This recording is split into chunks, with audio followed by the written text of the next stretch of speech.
आप हमें थ्योरम ही समझा दियो। हाँ भाई, सर थ्योरम भी है जो हमारी बुक में। हाँ मैं होगा सारी सर। समझा दूंगा जो भी आएगी। इसमें कहाँ तक हो गया था मुझे ये बता दो।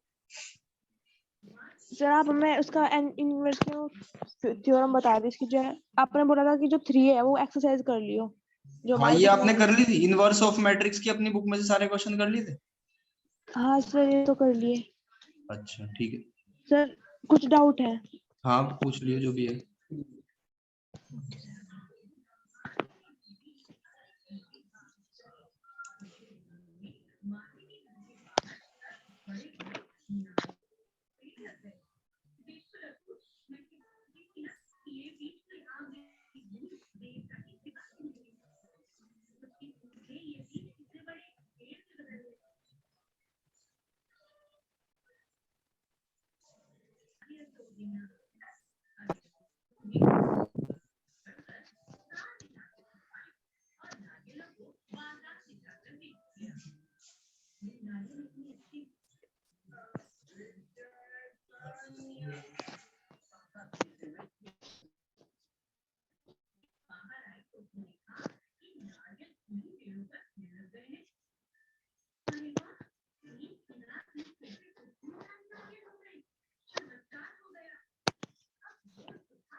भाई 2 मिनट का टाइम लगेगा बच्चों पीडीएफ इस पे स्क्रीन पे लाने के लिए। ठीक है, तब तक आप रिवाइज कर लो। ठीक है सर। ठीक है सर।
देखो भाई,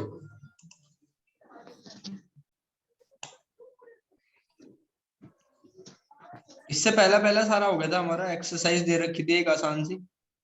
अब इसके बारे में देखो, ऑर्थोगोनल एंड यूनिटरी मैट्रिक्स, ये पहले से ही पढ़ रखा हमने। इसके जो एक दो इंपॉर्टेंट क्वेश्चन है उसको कर लेंगे। चलो बताओ क्या होती है ऑर्थोगोनल मैट्रिक्स। सर जिसमें ए डैश और इंटू ए डैश के बराबर आई होता है जी, यानी उसका ट्रांसपोज अगर उसमें मल्टीप्लाई कर दें तो वो आई के बराबर बन जाए। तो और यूनिटरी मैट्रिक्स क्या होती है? ए इंटू ए थीटा बराबर आई के। हाँ सर, इसमें वही काम और थीटा अब करेगा। उसका Hermitian, yes sir, Hermitian matrix. चलो आगे बढ़ो। हर्मिशन। देखो ये एक थ्योरम है कि अगर ए और बी दो एन रोड ऑर्थोगोनल मैट्रिक्स है, ऑर्थोगोनल का मतलब है कि उनका ट्रांसपोज करके आई के बराबर आ जाए। ए और बी दो एन रोड ऑर्थोगोनल मैट्रिक्स है, और ए बी बी ए ये भी फिर क्या होंगे, ये भी ऑर्थोगोनल ही होंगे। और ये आपको सेम यूनिटरी में भी ध्यान रखना है कि अगर ए और बी सेपरेटली, ठीक है, अगर ए ऑर्थोगोनल है तो ये वाली बात होगी, अगर बी ऑर्थोगोनल है तो बी ये वाली बात को फॉलो करेगा। तो इसका मतलब ये है कि ए बी यानी उनका मल्टीप्लीकेशन जो आएगा वो भी इसी बात को फॉलो करेगा। ये हमें इसमें ये प्रूफ करना है, ये रिजल्ट आपको इस तरीके से याद रखना है, ठीक है। अगर देखो प्रूफ कैसे करेंगे, अब ये वाली लाइन हमें टारगेट है ये प्रूफ करना है और ये चीज हमें गिवन है। तो सबसे पहले क्या करेंगे, ए ये लेफ्ट हैंड साइड को लेके चलेंगे और इसको राइट हैंड साइड बना देंगे, बड़ी आसानी से प्रूफ हो जाएगी। तो लेफ्ट हैंड साइड क्या दे रखी है आपको, ए बी का ट्रांसपोज किसके बराबर है, अगर उसकी ए बी में मल्टीप्लाई करें आई के बराबर है, ये हमारी लेफ्ट हैंड साइड है, इसको हमें आई में प्रूफ करना है। तो देखो ट्रांसपोज की प्रॉपर्टी क्या होती है, ट्रांसपोज की प्रॉपर्टी ये होती है कि अगर ए बी का ट्रांसपोज करें तो किसके बराबर आएगा, B transpose into A transpose के। ए ट्रांसपोज के, ठीक, अब इन दोनों को हमने इकट्ठा कर दिया, ऊपर दिया हुआ था कि ए और ए टी आई के बराबर होगा, ठीक है भाई, तो ये तो आई के बराबर हो गया। अब यूनिटरी मैट्रिक्स की किसी में भी मल्टीप्लाई करें तो किसके बराबर आएगा, उसी के बराबर आ जाएगा। तो बी टी इंटू बी किसके बराबर, आई के बराबर। तो यही हमें प्रूफ करना था, ये हो गया प्रूफ, ठीक है भाई। सेम ऐसे ही आपको यूनिटरी मैट्रिक्स के केस में याद रखना है कि अगर ए मैट्रिक्स है जो यूनिटरी मैट्रिक्स है, यानी ए थीटा इक्वल्स टू आई, और दूसरा मैट्रिक्स है बी थीटा इक्वल्स टू आई, तो इसका मतलब ये है कि ए बी भी इसी बात को फॉलो करेगा, ये भी इसी बात को फॉलो करेगा, ठीक है। ये दूसरी थ्योरम है, इनके स्टेटमेंट आपको दिमाग में याद होने चाहिए। अब देखो इसको ऑर्थोगोनल प्रूफ करना है, वेरीफाई करना है कि क्या ये मैट्रिक्स ऑर्थोगोनल है, तो कर लोगे इसको आप। हाँ सर कर लेंगे। चलो ठीक है। इसके बाद question number 2, prove that matrix, ये वाली यूनिटरी मैट्रिक्स प्रूफ करनी है, यानी इसका थीटा इसमें मल्टीप्लाई करके आई के बराबर आ जाएगा क्या, एक बार चेक करना है इसको।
हो गया भाई?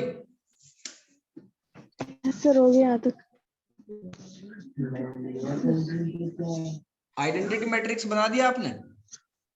हाँ सर बन गया 1 0 0 1। ठीक है, बढ़िया, आगे बढ़ते हैं। नेक्स्ट है show that if A is orthogonal matrix, अगर ए ऑर्थोगोनल मैट्रिक्स है तो किसके बराबर होगा? ए इंटू ए थीटा, सॉरी ए इंटू ए का ट्रांसपोज आई के बराबर, ऑर्थोगोनल के केस में। तो प्रूफ करना है कि ए का ट्रांसपोज और ए का इनवर्स ये भी ऑर्थोगोनल ही होगा। ए का ट्रांसपोज और ए भी ऑर्थोगोनल ही होगा। तो देखो बड़ा आसान है ये चीज, अब आपको गिवन है। जब भी थ्योरम प्रूफ करो तो हमेशा ये इस चीज पे ध्यान दो कि आपको गिवन क्या है और प्रूफ क्या करना है। तो ये गिवन में लिख दिया, ये तो छोटी क्लास से ही जानते हैं। 9th और 10th क्लास में जब थ्योरम करी होंगी बहुत सारी, तब भी ये चीज लिखते थे कि जैसे हिंदी में लिखते दिया है, क्या प्रूफ करना है। तो वही है गिवन और टू प्रूव, ये लिख दिया। टू प्रूव में क्या करना है हमें? ए का ट्रांसपोज ऑर्थोगोनल प्रूफ करना है और ए का इनवर्स भी ऑर्थोगोनल प्रूफ करना है। तो पहले इसको करते हैं, ट्रांसपोज को। तो मान लो ए का ट्रांसपोज ऑर्थोगोनल करना है, तो इसका मतलब कि अगर इसको आप एक एलिमेंट लेट करो, इसको आपने बी लेट कर लिया, तो बी का ट्रांसपोज आई के बराबर होना चाहिए। अब बी की वैल्यू क्या थी? ए की पावर टी, वो यहां पुट कर दो। अब डबल ट्रांसपोज क्या बता रखा है? वो तो वापस आ जाता है मैट्रिक्स, वापस सब आ जाएगा। और एटी आई, एटी ए, ये ऊपर आई के बराबर दिया ही हुआ है हमें, तो उसको क्या लिख देंगे? आई के बराबर। हेंस प्रूव, आई यही प्रूफ करना था। अब ए इनवर्स वाला पार्ट आप खुद से करके देखो।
सर ये तो समझ नहीं आ रहा, यार तो कर लिया बी लेट करके, हाँ देखो, इसे बी लेट कर लिया इसको भी बी मान लो, तो b हाँ इंटू सर। बी का ट्रांसपोज हमें i के बराबर प्रूफ करना है। तो b को अब वापस इनकी वैल्यू पुट कर दो a इनवर्स, और ये आ जाएगा a इनवर्स का ट्रांसपोज।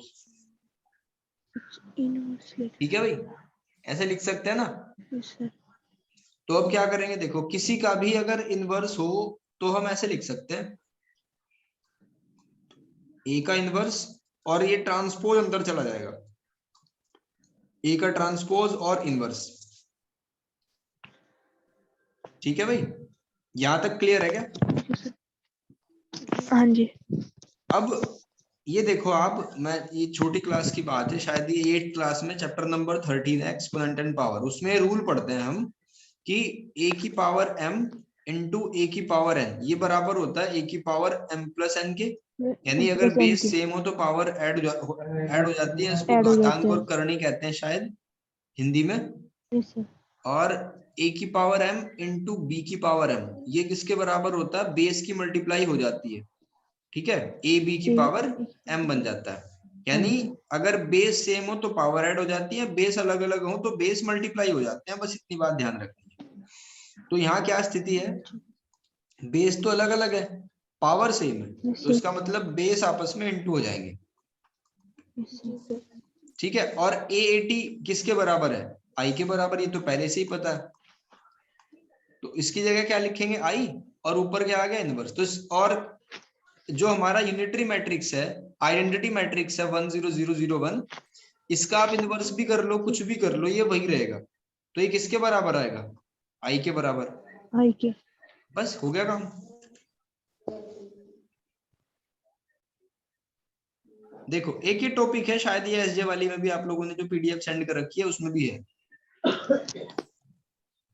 ये है पार्टीशनिंग ऑफ मैट्रिसेस। मैट्रिसेस का पार्टीशन करना। पार्टीशन का मतलब जैसे मान लो आपका ये प्लॉट है, आपने इसमें पार्टीशन कर दिया कि इस वाले पार्टीशन को हम किसी को बेच देंगे, इसको अपने पास रख देंगे, इसमें मकान बना लेंगे, इसमें ये कर लेंगे, वो कर लेंगे। तो बस इसी को कहते हैं पार्टीशनिंग। तो जैसे एक मैट्रिक्स है, इस मैट्रिक्स को इस तरीके से डिवाइड कर दिया, जैसे 4 छोटे छोटे मैट्रिक्स बने। इस वाले को हमने A11 कह दिया, इस वाले को A12 कह दिया, इस वाले को इसको, इस तरीके से हो गया 21 2 2। तो कोई ज्यादा इंपॉर्टेंट बात तो इसमें है नहीं, कोई सीखने वाली बात नहीं है, बस इतना ही है कि अगर एक मैट्रिक्स को हम डिवाइड करें तो वो 3 या 4 हिस्सों में डिवाइड हो सकता है, 2 में भी हो सकता है। ठीक है, देखो जैसे यहाँ का रखा है, अब उनको ऐड कैसे करेंगे। ठीक है, ए और बी दो पार्टीशन कर रखे हैं, उनको ऐड कैसे करेंगे, ऐसे ही कर लेंगे ऐड, कोई दिक्कत थोड़ा, ये 0 को 0 में ऐड करो, 1 को 7 में करो, 9 को 2 में करो। ठीक, कोरस्पॉन्डिंग एलिमेंट ऐड होंगे, कुछ भी और याद नहीं रखना, जो आपने मैट्रिक्स एडिशन में सीखा है वही है। Okay sir. ठीक है, बस ये डॉटेड लाइन दे रखी है बीच में, और कोई दिक्कत नहीं। अगर मल्टीप्लीकेशन की बात करें तो मल्टीप्लीकेशन भी वैसे ही होगा जैसे आपने मैट्रिक्स मल्टीप्लीकेशन सीखा है, एक भी नई बात नहीं है, इसलिए इस पे ज्यादा क्वेश्चन बनते नहीं। ठीक है भाई, देखो जो अब तक हमने थ्योरी में सीखा ना, इन 2 लेक्चर में, लास्ट में, आज वाले में और पहले वाले में, उसके बेस्ड कुछ क्वेश्चन है। कुछ तो आप डायरेक्टली कर लोगे और कुछ में फंस जाओगे, तो जिनमें आपको ऐसे चांसेस है फंसने के, हम उन्हीं को कोशिश करेंगे डिस्कस करने की। क्या फर्स्ट क्वेश्चन देख के आपको फील आ रही है, कर लोगे? जी हो सर। जाएगा सर, ये तो इस तरह का हमारी बुक में भी है, वो हो ठीक है, गया। क्या सेकंड कर लोगे? सर सेकंड वाला प्रूफ था। हाँ जी, सेकंड के सर सेकंड वाला है जो 4x4 का, हाँ, ये हमारी बुक में भी है सर, इसका आंसर नहीं आया, उसमें उसका एडजॉइंट ये निकालना था। जी सर। आपने ट्राई करा, इसका आंसर नहीं आया? हाँ सर, कहीं कहीं बार भी नहीं आया। अच्छा ऐसा, चलो फिर देखेंगे, इसको करके देखेंगे अभी। क्या थर्ड वाला आपसे हो गया? हो जाएगा सर, ये भी जी सर, हाँ हो जी, जाएगा। हो जाएगा सर। चलो हो जाएगा तो ठीक है। एक फोर्थ वाले को ट्राई करो, फिर उसके बाद सेकंड करके देखेंगे और इस पूरी एक्सरसाइज को खत्म करेंगे। ठीक है सर, अभी सर।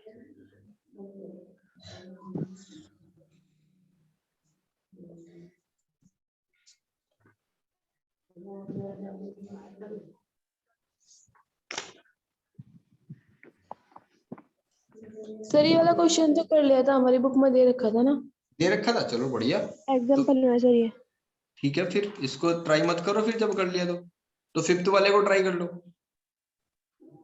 सर ये वाला भी दे रखा है एग्जाम्पल में। ये भी है सर सेम। कर लिया आपने, गुड। तो हाँ सिक्स जी। सिक्स के से पहले सेवंथ करो, सेवंथ वाला कर लिया, ये भी दिया हुआ है क्या बुक में? ऐसे हाँ जी, पॉलिटिशियन से होगा।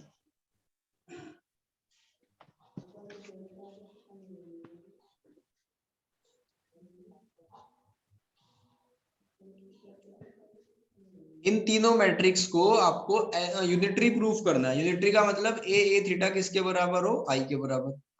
आई के बराबर। तो ये समझो कि इस एक क्वेश्चन में 3 क्वेश्चन दे रखे हैं। जी सर। तो पहले फर्स्ट को चेक करो, फिर सेकंड को, फिर थर्ड को।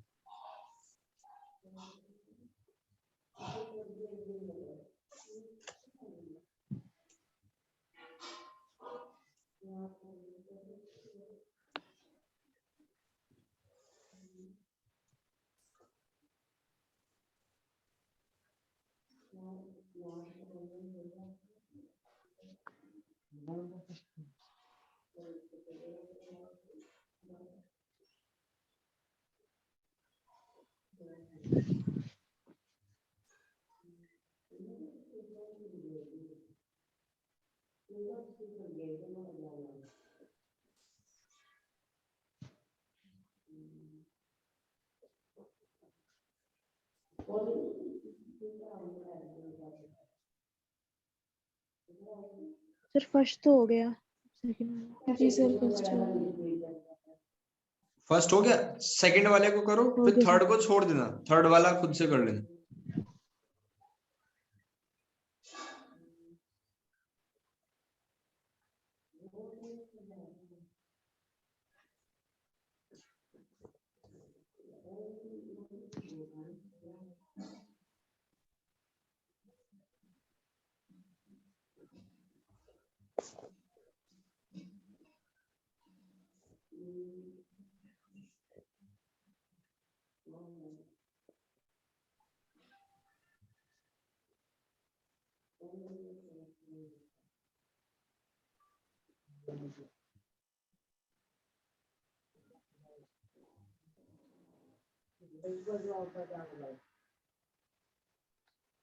सर इसका भी आ गया आई स्क्वायर 0 और 0 आई स्क्वायर। आई स्क्वायर जगह तो फिर बनी, ये तो यूनिटी आई वेक्टर है।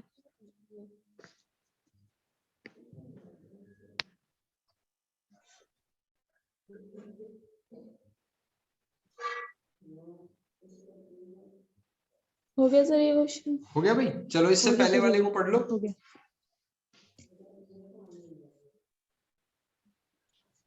इसमें कहा L R M R N R, जहां आर की वैल्यू 1 2 3 हो सकती है, बी द डायरेक्शन कोसाइन क्या होते हैं बताओ पहले मुझे। क्या sir? Beta direction direction cosine question क्या होते हैं?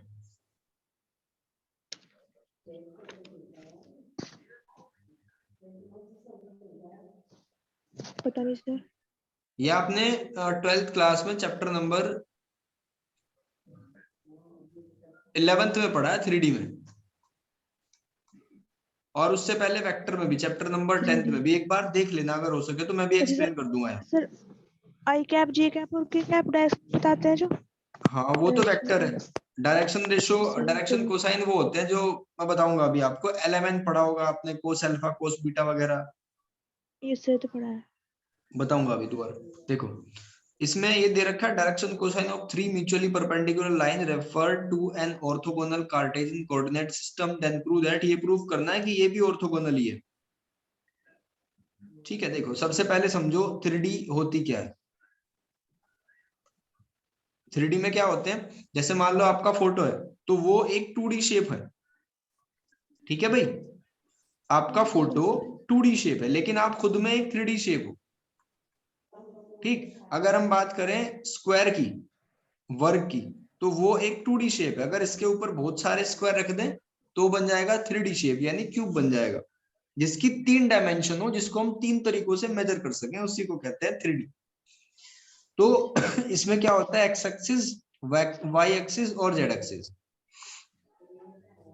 मान लो इस तरीके से मान लेते हैं कि ये एक, इससे अच्छा समझ आएगा। देखो ये हमने एक पॉइंट P मान लिया, पॉइंट P है यहाँ पे, इसके XYZ लोकेशन है और यहाँ से 0 की डिस्टेंस पे, मतलब ओरिजिन से, मूल बिंदु से वो कुछ डिस्टेंस पे है, और एक्स एक्सिस के साथ में कितना एंगल बना रहा है, अल्फा, वाई के साथ में बीटा, जेड के साथ में गामा एंगल बना रहा है। ठीक है, तो अल्फा, बीटा, गामा ये होते हैं, इनको कहते हैं डायरेक्शनल एंगल, यानी डायरेक्शन के साथ में बनाए गए एंगल। Yes, sir. और अगर इनके साथ में आप कोस को चिपका दो, यानी कोस alpha, cos beta, cos gamma, तो इनको बोलेंगे डायरेक्शन कोसाइन। कोस और कोसाइन एक ही सिमिलर है ना, वैसे कोस को सही रूप में तो कोसाइन ही बोलते हैं। जी सर। ठीक, और इन cos alpha, cos beta, cos gamma को एलिमेंट से रिप्रेजेंट करते हैं,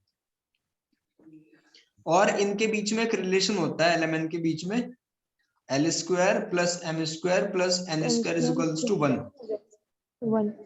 ठीक है, इतना याद है? जी सर। चलो फिर देखो,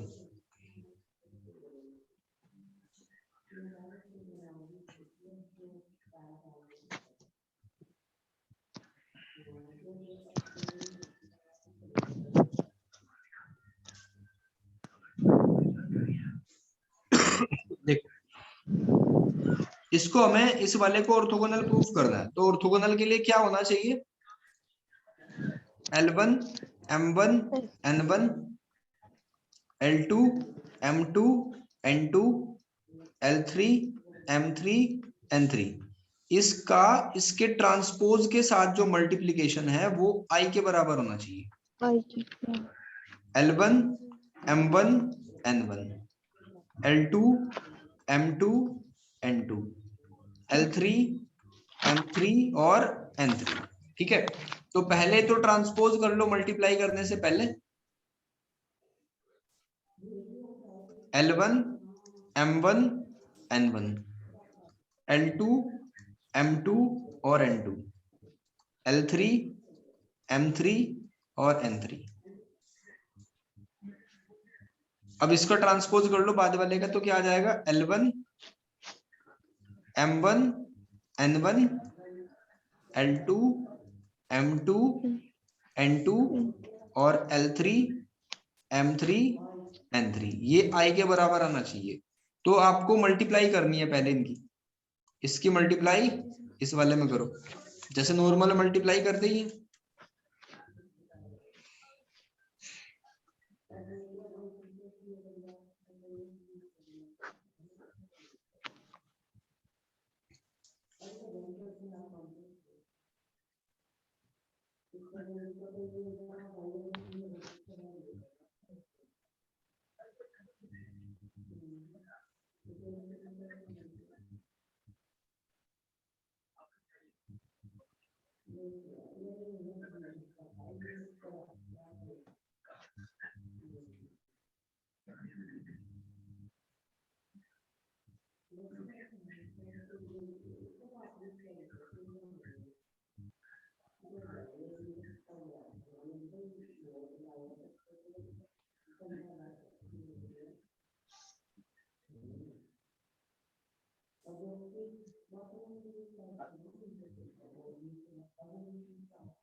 सर ये तो आ गया।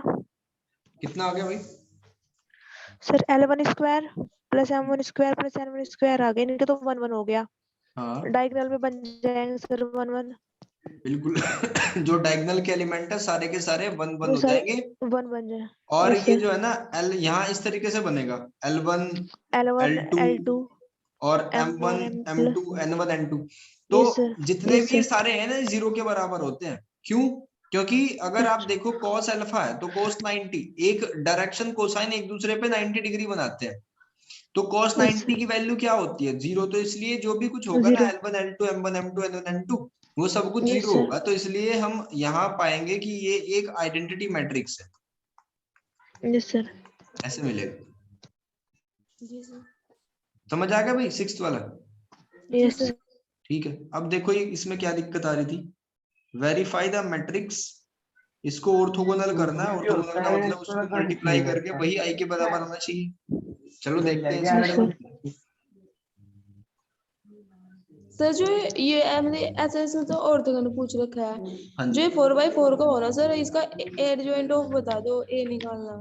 एडजॉइंट निकालना आंसर हमारी बुक में इसका। एडजॉइंट निकालना कैसे निकालते हैं?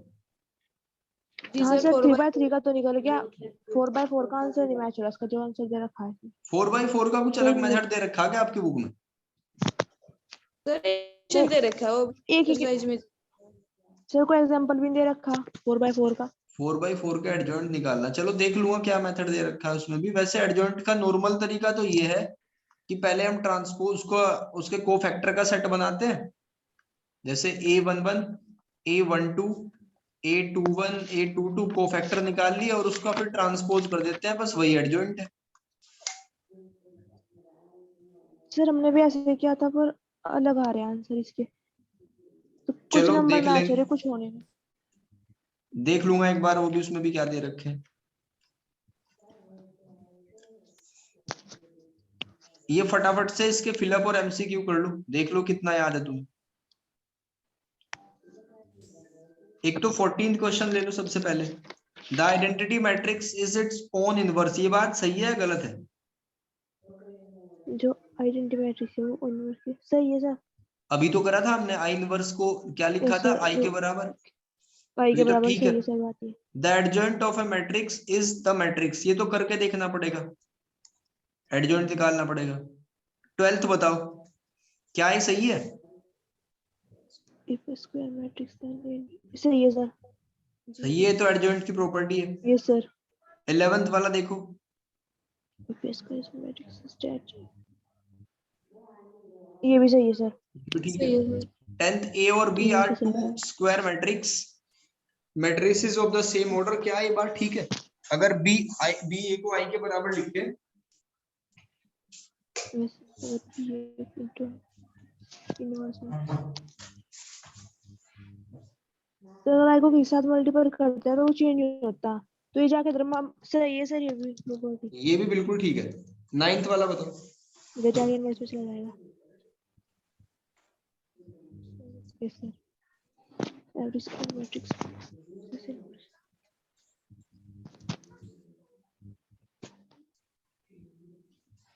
सर, ये समझ नहीं आ रहा। इसका मतलब ये है कि क्या सारे जो स्क्वायर मैट्रिक्स हैं उनको बनाया जा सकता है इनवर्स? बनाया जा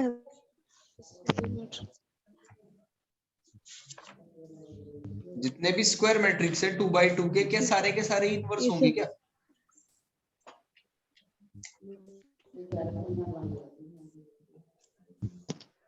पता नहीं सर। देखो सॉरी, कुछ हाँ सर, मैट्रिक्स ऐसे 2 बाय कुछ हाँ बोलो। सर 2/2 के तो इनवर्स हो जाएंगे। नहीं, कुछ सर मैट्रिक्स ऐसे होते हैं ना जिनका डिटरमिनेंट करके 0 के बराबर आ जाता है, जी सर। यानी हाँ सर, वो सिंगुलर बन जाते हैं। और सिंगुलर की कंडीशन में तो हम इनवर्स निकाल ही नहीं सकते। क्यों? क्योंकि adjoint A upon determinant A, जब नीचे वाला 0 इसका मतलब वो नॉट डिफाइन आ गया। यस सर, तो कुछ मैट्रिक्स ऐसे होंगे जो 0 बन जाएंगे, कुछ ऐसे होंगे 0 नहीं बनेंगे। तो इसका ये तो कतई मतलब नहीं है कि सारे के सारे ही हम इनवर्स बना सकते हैं। ठीक है, ये बात होगी फॉल्स। 8th वाला देखो, द इनवर्स ऑफ मैट्रिक्स, ये तो कर ही लोगे, ABCD में से पता चल जाएगा कौन सा है। जी sir. Yes sir, seventh inverse of this matrix, ये भी कर लिया होगा आपने, जो बता रहे कि बुक में एग्जाम्पल था। हाँ सर। अब इसको देखो, सिक्स्थ वाले को फिलअप में क्या पुट करेंगे? अगर वो नॉन सिंगुलर बी मैट्रिक्स का इनवर्स ए का इनवर्स।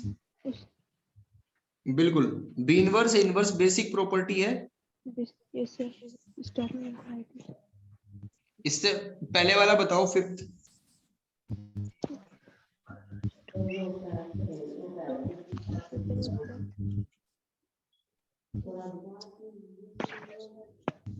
सर समझ में नहीं आ रहा क्वेश्चन ही वाला। इसमें कहा necessary and sufficient condition for a matrix A to possess the inverse is that, मतलब एक मैट्रिक्स के इनवर्स होने के लिए क्या चीज होनी चाहिए, बिल्कुल क्या सबसे जरूरी चीज है?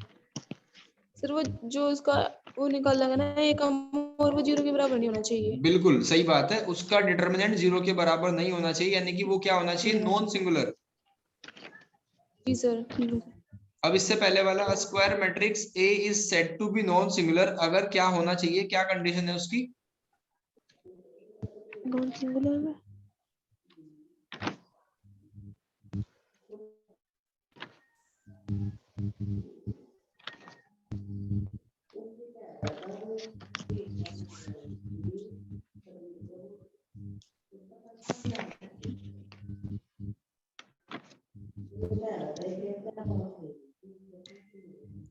सर याद नहीं आ रहा अभी।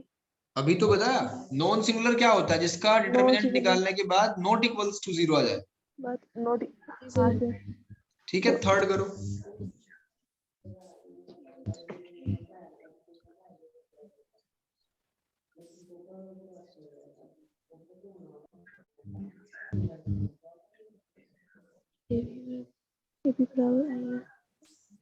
सर वो तो इस तरह का क्वेश्चन तो हमारी बुक में भी आता था। वो तो पूरा हुआ। ए बी बराबर बी ए के हो। ये 70-80% बुक सिमिलर ही होती है सारी की सारी। ऐसे है जैसे आपने जैसे 12th क्लास करी है ना, उसमें एनसीईआरटी पढ़ ली, या दूसरे पब्लिकेशन की कोई बुक ले आए वो पढ़ ली, मामला सब में एक ही है।